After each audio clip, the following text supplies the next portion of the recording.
부지런할 근입니다. 사람의 머리, 팔, 몸통, 다리. 그래서 사람을 나타냅니다.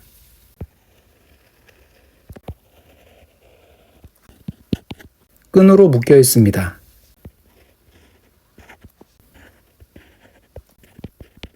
아래쪽에서 불이 타오르고 있습니다.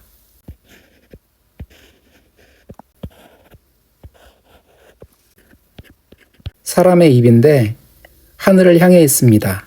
산채로 불에 태워지고 있기 때문에 고통스러워서 소리를 지르고 있는 모양으로 생각이 됩니다.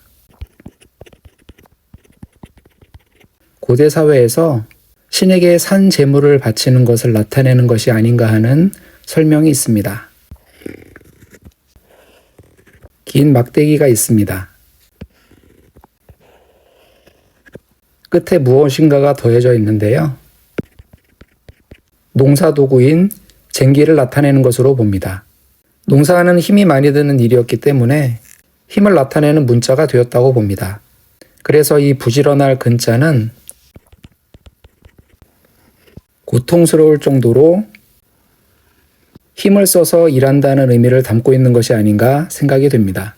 힘줄 근입니다.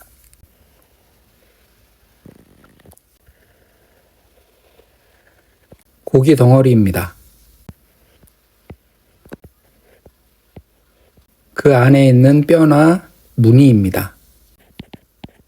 그래서 고기를 나타냅니다. 대나무의 줄기,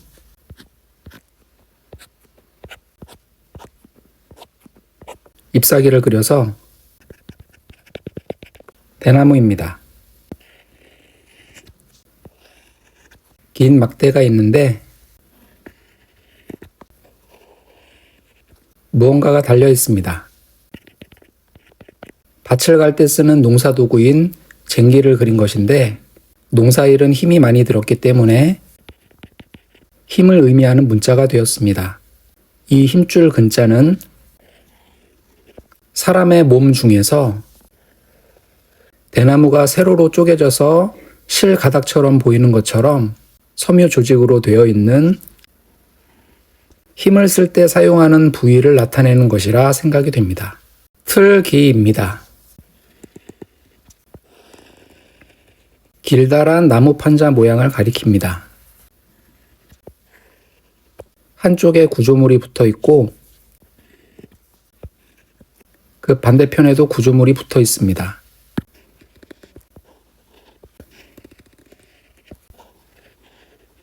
실타래가 말려 있습니다.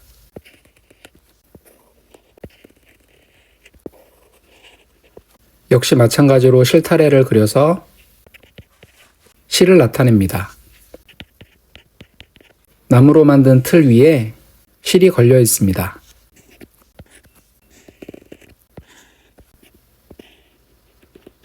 대략 이런 모양으로 머리, 손, 발. 사람입니다. 나무로 만든 틀에 실을 걸어 놓고 그 앞에 사람이 앉아서 배 짜는 일을 하고 있습니다.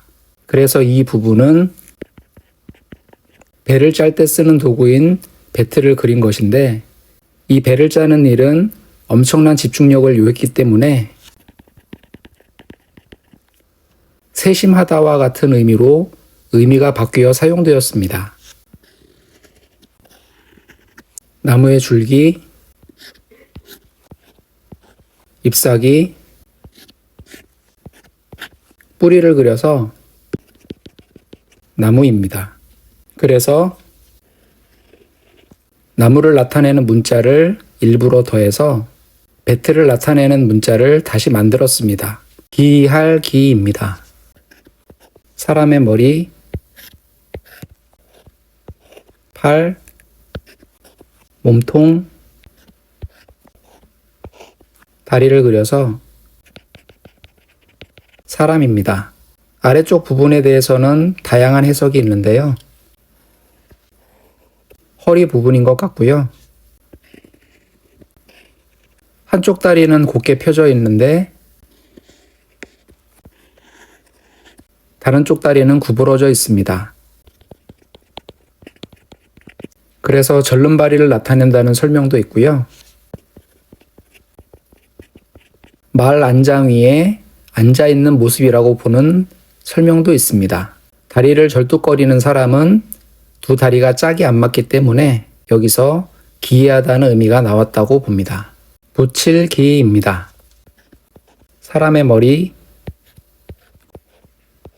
팔, 몸통, 다리를 그려서 사람을 나타냅니다. 허리 부분에서 한쪽 다리는 곧게 내려오고 나머지 다리는 구부러져서 절름발이를 그린 것이라 보는 설명도 있고요. 말 위에 사람이 앉아있는 모양으로 보기도 합니다. 지붕이고요. 벽입니다. 그래서 집을 나타냅니다. 그래서 이 붙일 기자는 몸이 불편한 사람을 집으로 보낸다는 의미를 나타낸다고 볼 수도 있을 것 같고요. 말을 태워서 사람을 집으로 보낸다는 해석도 가능할 것 같습니다. 별이 기입니다.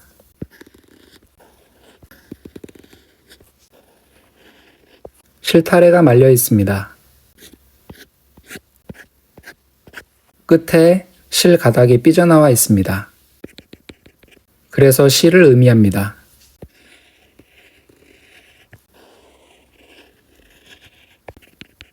끈을 그린 것입니다. 이 문자에 대한 해석은 두 가지 정도가 큰 것 같은데요. 끈을 묶어서 의미를 나타내던 결승문자를 나타낸다는 해석도 있고요. 배를 짤 때 중심이 되는 실 가닥을 나타낸다는 의미도 있습니다.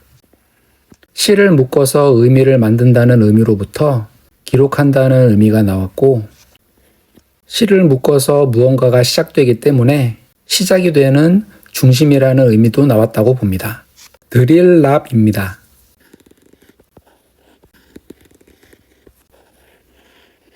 실타래가 말려 있습니다. 실 가닥이 삐져나와 있습니다. 그래서 실을 나타냅니다. 여기에서는 비단을 나타낸다고 봅니다. 지붕입니다. 벽입니다. 그래서 집을 나타냅니다. 지붕을 받치는 받침대라고 봅니다. 집의 모양을 그려서 건물의 안쪽이라는 의미로부터 안이라는 의미로 사용되었다고 봅니다. 이 드릴랍자는 여러 가지 해석이 있는데 그 중에 하나를 취해보면 비단을 집 안으로 들여온다는 의미로부터 드릴랍자가 되었다는 설명이 있습니다. 층계단입니다.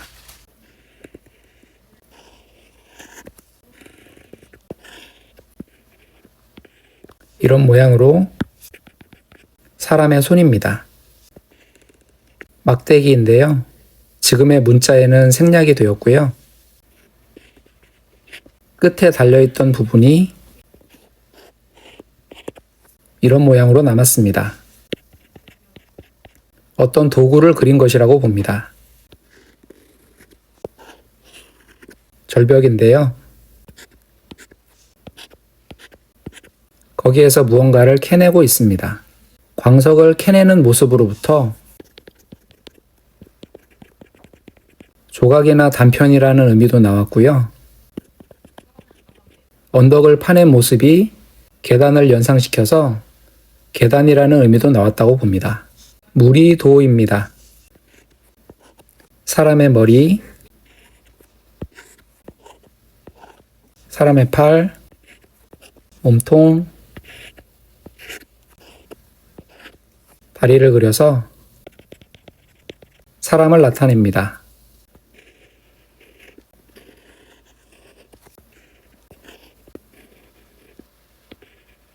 이런 모양이 되는데 발가락과 발바닥으로 사람의 발을 그린 것입니다.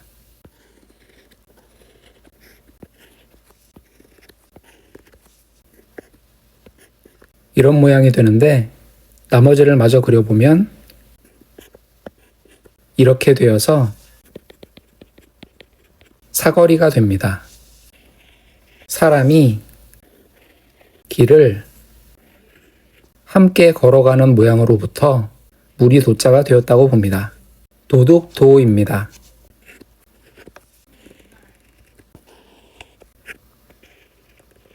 이런 모양에서 머리, 손, 발, 사람을 나타냅니다.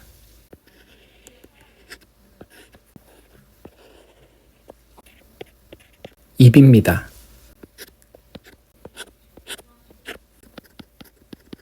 물을 나타내는데 입에서 나오는 침을 의미한다고 봅니다.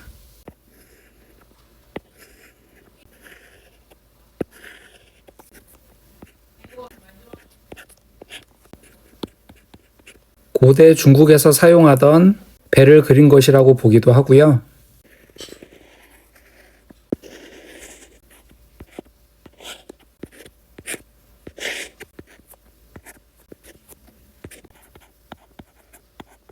그릇을 그린 것이라고 보기도 합니다. 그래서 이 도둑도자는 배를 타고 있는 사람이 지나가는 배에 귀한 물건이 실려 있는 것을 보고 뺏고 싶은 욕심에 입에서 침을 흘리고 있는 모양이라 보기도 하고요. 아름다운 그릇을 보고 갖고 싶은 마음이 생겨서 침을 흘리고 있는 모습이라고 보기도 합니다. 여기에서 훔친다는 의미의 도둑도자가 나왔다고 봅니다.